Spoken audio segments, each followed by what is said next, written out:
À l'intérieur, on le sent à peine. Il est quasi inexistant. Mais à l'extérieur, sur les plateaux, dans les vallées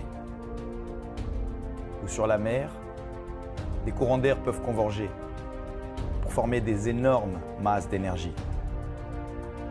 C'est la puissance du vent. Je m'appelle Karim, je suis ingénieur éolien et je vais vous raconter l'histoire de mon rêve en Chine qui a toujours été étroitement lié à l'énergie éolienne.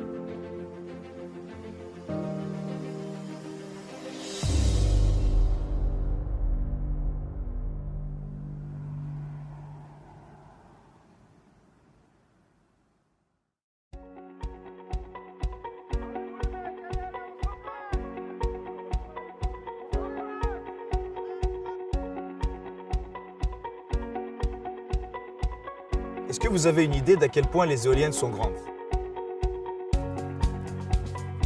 Ici, je me trouve devant un terrain de foot.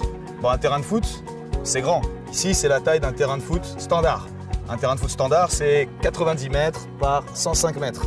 Quand on court sur ce terrain, on se fatigue. Mais si vous pensez qu'un terrain de foot, c'est grand, c'est en fait très petit par rapport à la taille des éoliennes. Aujourd'hui, les plus grandes éoliennes terrestres qui sont sur le marché vont jusqu'à 172 mètres de diamètre. Quand on considère la surface de balayage, ça correspond en fait à 3 fois la taille du terrain qu'on a derrière nous. Si on parle des éoliennes en mer, celles-ci vont jusqu'à 236 mètres. Quand on considère la surface de balayage, il s'agit en fait de 12 fois la taille du terrain qu'on a derrière nous. C'est immense.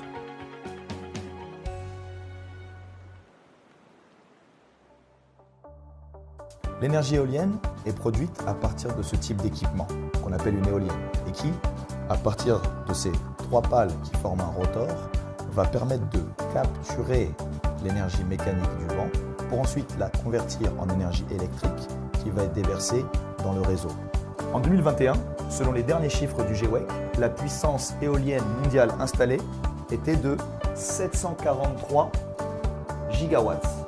Cette puissance correspond à un nombre total d'éoliennes de plus de 400 000 qui permettent d'alimenter un nombre total de plus de 240 millions de familles. En Chine, la puissance éolienne cumulée installée est de 330 gigawatts, qui correspond à déjà plus de 45% de la puissance mondiale installée. De nos jours, ces gentils géants font de plus en plus partie du paysage moderne de la Chine.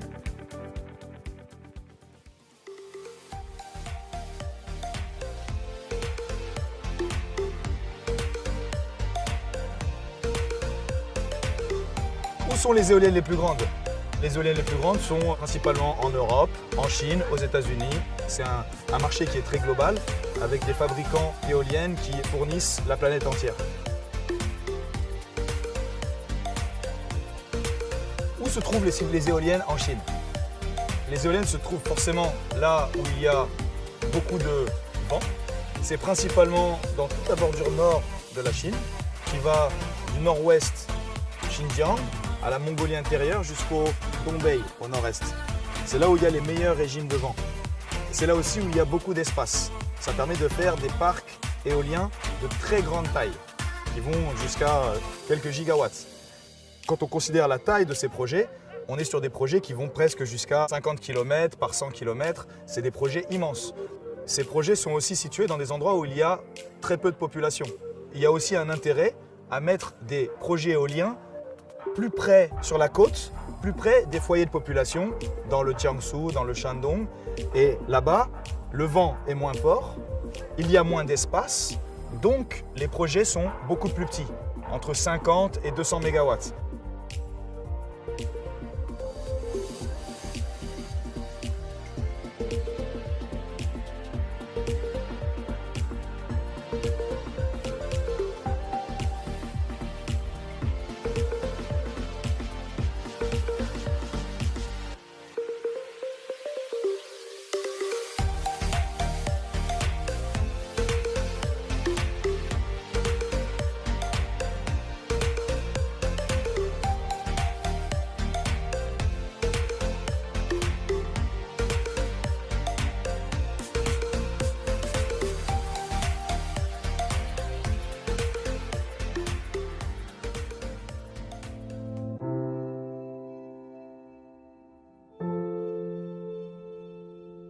J'ai cofondé mon entreprise en 2012 avec mon partenaire cofondateur Tristan Clarinck.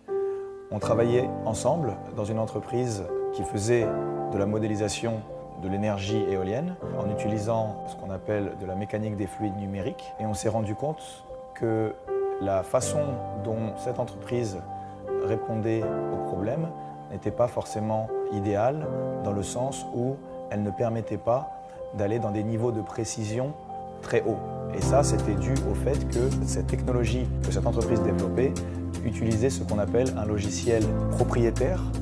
Et un logiciel propriétaire, par définition, ne pouvait pas se déployer sur une puissance de calcul illimitée. Parce qu'on avait à l'époque la contrainte de devoir utiliser des licences. Plus on utilisait de machines de calcul, plus on devait payer des licences. Et la solution, la clé à ce moment-là, c'était d'utiliser de l'open source. Et en fait, on a commencé à développer toute cette chaîne de modélisation en utilisant du logiciel open source, ce qui nous permettait, quand il s'agissait de faire des calculs qui demandaient beaucoup de puissance de calcul, de déployer ces calculs sur le cloud, en utilisant ce qu'on appelle le cloud computing. Le cloud computing, il est entièrement élastique, c'est-à-dire qu'on peut lancer des calculs énormes et ne pas payer trop parce qu'on utilise une puissance de calcul immense pendant un très court laps de temps. Donc ça, c'était quelque chose qui était assez révolutionnaire et c'est quelque chose qu'on a développé depuis 2012 et qui est sorti sur le marché en 2014. Ce qu'on a réussi à faire aussi, ça c'était important au début, justement pour pouvoir montrer la valeur ajoutée à nos partenaires chinois, des live blind tests. Et en fait, l'idée, c'était de dire à nos clients potentiels, plutôt que de nous croire sur parole par rapport à la valeur ajoutée de cette technologie, pourquoi ne pas organiser la même journée une session où plusieurs concurrents viendraient pour calculer le même site et vous avez la possibilité de voir qui a été le plus rapide. Donc ça, c'est facile. Il s'agit juste de dire « c'est bon, j'ai fini, voici les résultats ». Ça, c'est pour la rapidité. Mais ce qui est important aussi, la précision. Donc une fois que le dernier a fini, là, vous pouvez aussi regarder qui a été le plus précis. On a fait ça 2 fois en 2015. Nos 2 concurrents sont arrivés avec une grosse voiture dans laquelle ils avaient des gros ordinateurs parce que justement, ils voulaient absolument arriver à faire des résultats qui étaient assez potables. Et donc pour ça, il faut beaucoup de puissance de calcul. Moi, j'étais avec mon petit ordi, je ne faisais pas mes calculs avec ça, je préparais le site, j'envoyais sur le cloud. 2 heures après, j'avais tout. Les autres concurrents, ça a pris 2 à 3 jours pour avoir les résultats et ils étaient moins précis. C'est ce genre d'expérimentation qui nous permet de dire fièrement, la tête haute, que ce type de modélisation représente le futur. Tout simplement parce que pour avoir plus de précision, il faut mécaniquement plus de puissance de calcul.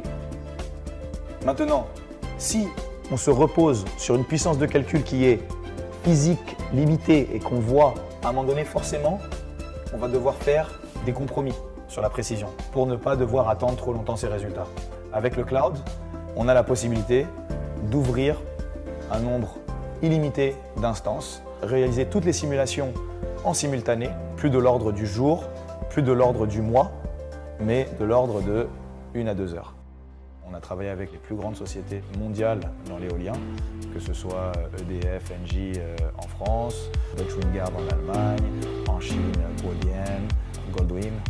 On a eu la possibilité et la chance d'avoir des belles références assez tôt dans notre aventure entrepreneuriale. Aujourd'hui, j'ai l'entière conviction que notre technologie, celle qui permet de faire de la modélisation de mécanique de fluide numérique en utilisant la puissance de calcul du cloud, est unique dans l'industrie de l'énergie éolienne. Alors il y a des points faibles, bien sûr, mais c'est quelque chose qui peut être réglé. Mais il y a une notion de confidentialité, parce que les données doivent être uploadées sur des serveurs cloud. Et donc pour beaucoup d'entreprises, cela peut constituer une barrière, parce qu'une partie de leurs données ne peut pas sortir de l'entreprise, notamment l'emplacement des projets, ça correspond à quelque chose d'assez sensible. Les développeurs de projets ne veulent pas que leurs concurrents sachent où est-ce que leurs projets vont être développés. En plus de ça, il est interdit de partager les données météorologiques.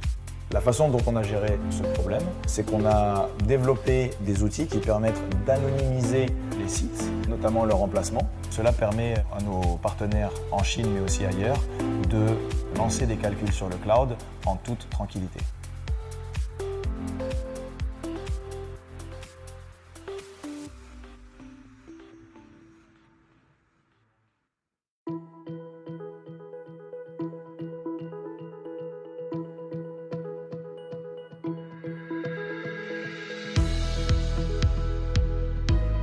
Beaucoup de personnes pensent que c'est abstrait. Selon moi, le développement durable, c'est très concret. Quand on parle de développement, on pense au développement économique, c'est-à-dire la croissance. En fait, il s'agit de penser à un développement qui mêle à la fois l'économie, l'environnement et le social. C'est comme si on dessinait trois ronds et l'intersection de ces trois ronds représente le développement durable. Il ne faut pas que ce soit aux dépens de l'environnement d'un côté et du bien-être des populations de l'autre. Si on veut consacrer sa carrière au développement durable, il y a bien sûr beaucoup de possibilités. Moi, ce qui m'intéressait en particulier, c'était le domaine de l'énergie. Dans le domaine de l'énergie, le développement durable, c'est principalement les énergies renouvelables. Au sein des énergies renouvelables, j'ai toujours été plus intéressé par l'éolien parce qu'il y a une dimension technique qui est très intéressante. C'était d'avoir une matière, une discipline qui n'était pas uniquement concentrée sur une seule discipline d'ingénierie, mais d'avoir potentiellement la possibilité d'utiliser plusieurs notions d'ingénierie ensemble pour pouvoir répondre à un problème. Si on s'intéresse à l'énergie qu'on va pouvoir capturer par mètre carré, l'éolienne que l'on voit derrière nous, quand on regarde l'espace qu'elle utilise au niveau du sol, c'est un espace qui est très petit et pourtant elle produit une énergie qui correspond à un grand nombre de panneaux solaires. Le facteur de puissance, en fait, ça correspond à le nombre d'heures dans une année pendant lesquelles l'équipement qu'on utilise, que ce soit une éolienne ou un panneau solaire, va fonctionner, va opérer à sa puissance nominale. Quand on la voit tourner aujourd'hui, on peut se demander combien d'électricité ça produit. Une façon très simple de répondre à cette question, c'est déjà de comprendre qu'est-ce qui définit la performance d'une éolienne. La performance d'une éolienne, elle est définie par ce qu'on appelle une courbe de puissance. C'est une courbe qui va donner la puissance générée en fonction de la vitesse de vent. Il s'agit en fait de la façon dont va performer une éolienne pendant 20 à 25 ans. En général, une courbe de puissance, elle commence toujours avec une puissance nulle pour des vitesses de vent qui sont inférieures à 3 mètres par seconde. Ce qui signifie qu'une éolienne ne produit rien quand il n'y a pas un vent suffisamment grand. Aujourd'hui, on a de la chance, on a une éolienne qui tourne avec potentiellement un vent qui est suffisamment grand pour être à la puissance nominale. Et la puissance nominale est, par exemple, pour cette éolienne, de 2500 kW. Imaginons qu'on est aujourd'hui à une vitesse de vent qui est à peu près à 10 mètres par seconde, et imaginons qu'on a déjà atteint la puissance nominale. Ça voudrait dire que si l'éolienne continue à tourner pendant 1 heure, elle va produire 2500 kWh. Alors effectivement, j'ai commencé à travailler en Chine dans l'énergie éolienne depuis 2007 et j'ai pu constater le boom de cette industrie. J'ai aussi pu voir l'évolution au niveau des technologies et en ce qui me concerne, les technologies de modélisation par exemple. Un autre changement profond qui s'est opéré dans l'énergie éolienne en Chine au cours des 15 dernières années, c'est qu'effectivement quand je suis arrivé, il y avait une poignée d'entreprises, principalement des entreprises étrangères, européennes, américaines, qui étaient en mesure de proposer des éoliennes de l'ordre du mégawatt. Au cours de ces années, des champions locaux se sont créés et ont réussi à produire, à développer des éoliennes qui sont aujourd'hui de l'ordre du mégawatt aussi. On dénombre aujourd'hui près de 20 à 25 fournisseurs d'éoliennes en Chine qui sont des technologies locales. On a pu aussi voir que l'énergie éolienne a été supportée pendant toute cette période de développement de l'industrie. Et aujourd'hui, depuis octobre 2020, la déclaration du président Xi Jinping au niveau des objectifs de 2030 et de 2060 qui va permettre à cette industrie en Chine de se développer de façon très durable. L'énergie éolienne a un grand avenir en Chine. Avec cette politique ambitieuse en termes de décarbonisation, moi qui ai eu la chance très tôt de commencer ma carrière dans le développement durable et notamment les énergies renouvelables, en 2060, j'aurai 76 ans. Et à 76 ans, j'ai envie de me dire que j'ai contribué à l'essor des énergies renouvelables et au développement durable. J'ai connu des difficultés, mais aujourd'hui je suis entièrement confiant que moi-même et tous les talents autour de moi, nous sommes en mesure de réaliser cet objectif pour la génération de nos enfants, de nos petits-enfants et les générations futures. Je crois profondément que le développement durable, c'est un sujet qui est global. La Chine, au vu de sa population, contribue beaucoup au niveau global d'émissions de CO2. Et c'est pour ça que, avec une ambition forte en Chine, c'est comme ça qu'on va réussir à résoudre ce problème global du réchauffement climatique. Cette ambition n'est pas une ambition uniquement pour la Chine, c'est une ambition qui est globale.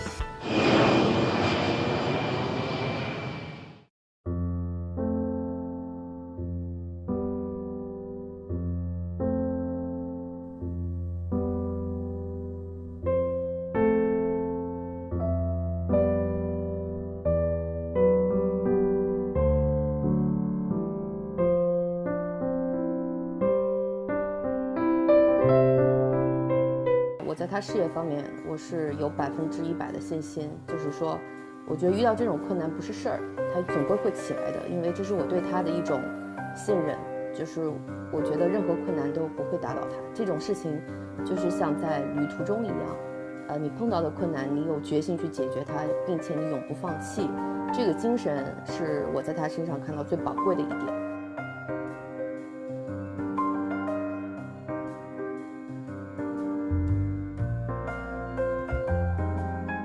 C'est un rêve d'enfant. Depuis qu'on est petit en France, on est fasciné par les grands aventuriers comme Marco Polo, Alexandre le Grand, des Occidentaux qui ont été aventuriers et qui sont partis il y a des siècles de ça. C'était aussi à un bon âge parce qu'en 2009, j'avais 25 ans. Quand on a 25 ans, on est très libre. On n'a pas encore de responsabilité familiale. On a une liberté financière, on n'est plus avec nos parents, donc on a aussi la liberté de décider ce qu'on fait. On est parti du 1er mars 2009, je crois qu'on est arrivé à Paris le 20 février 2010. Donc c'était presque un an. On est parti de Pékin et on a traversé d'abord toute l'Asie du Sud-Est, puis Népal, Inde, Pakistan. On est retourné en Chine, au Xinjiang. Et depuis le Xinjiang, on est parti sur tous les pays d'Asie centrale, Kyrgyzstan, Tadjikistan, Ouzbékistan, Turkménistan, Iran, Turquie, Grèce, Italie, Monaco, France. Le voyage d'1 an, c'était plus ou moins divisé en 2 parties de 6 mois. Une première partie qui correspondait principalement à toute la région de l'Himalaya. Quand on est en vélo, eh ben, c'est quelque chose qu'on sent parce que ça monte. C'est quelque chose qui est très intéressant parce qu'on a un objectif de passer un col, passer plusieurs cols, et après on a une récompense avec une belle descente. Comprendre aussi justement le fait que plus on monte en altitude, plus des fois il est difficile de respirer. Sur la deuxième partie, on s'est principalement concentré sur l'ancienne route de la soie, donc tous les pays d'Asie centrale. Donc là, il y a beaucoup de vent. Des fois, on passait des journées avec un vent de face. Et, dans ces cas-là, le vent n'est pas forcément notre ami, mais il faut vivre avec. Il faut comprendre que c'est la nature et celui qui est devant prenait le vent et celui qui est derrière se mettait dans ce qu'on appelle dans la roue. Et ça nous permettait de faire des grandes distances.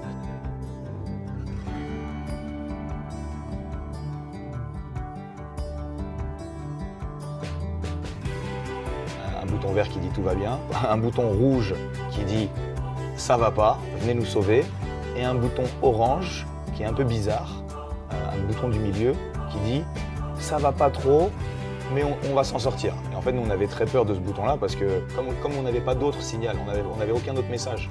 Donc il fallait absolument pas appuyer sur ce bouton parce que c'était un bouton qui allait potentiellement angoisser nos parents. Et donc nous, on n'a bien sûr jamais utilisé ce bouton, heureusement.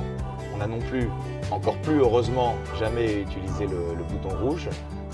Mais le bouton vert, bien sûr, on l'utilisait tous les soirs avant de dormir. Pendant cette année-là, le jour où on a eu le plus peur, c'est le jour où on a eu quelque chose, on n'avait jamais connu ça, mais on s'est vu presque mourir. C'est quand on a eu affaire à la soif. Quand on est à vélo, on doit aussi se dire qu'il faut toujours optimiser le poids. Donc on essaye de transporter avec nous le moins de choses possible. Et quelque chose qui est indispensable, c'est d'avoir de l'eau. Et en fait, une façon aussi de bien optimiser le poids, c'était qu'on avait avec nous toujours un filtre à eau. On est parti, on n'a pas trouvé d'eau pendant toute la journée. On était assoiffés au point d'avoir des mirages. On entendait des sources, on voyait de l'eau. On commençait presque à devenir fou. Heureusement, on a tenu. On n'a jamais autant apprécié juste un verre d'eau, quoi. Effectivement, pendant cette année sur la route, c'était pas toujours facile. On a connu, bien sûr, la soif, la faim, le froid. C'était des fois très difficile physiquement et mentalement. Hubert, comme moi, on n'a jamais pensé à abandonner.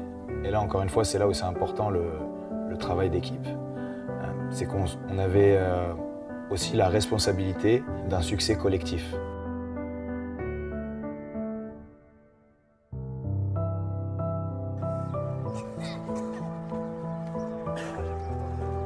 Bravo! On peut applaudir. Ce que m'a appris ce voyage, c'est la combativité face à l'épreuve, la patience, l'autonomie.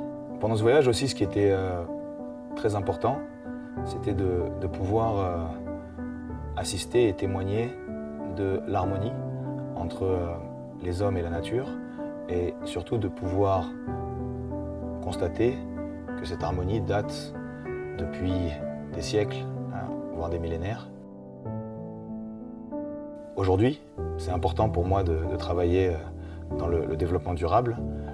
C'est aussi pour que cette harmonie puisse durer, que si dans plusieurs centaines d'années, quelqu'un veut faire un voyage similaire, qu'il puisse aussi constater cette harmonie.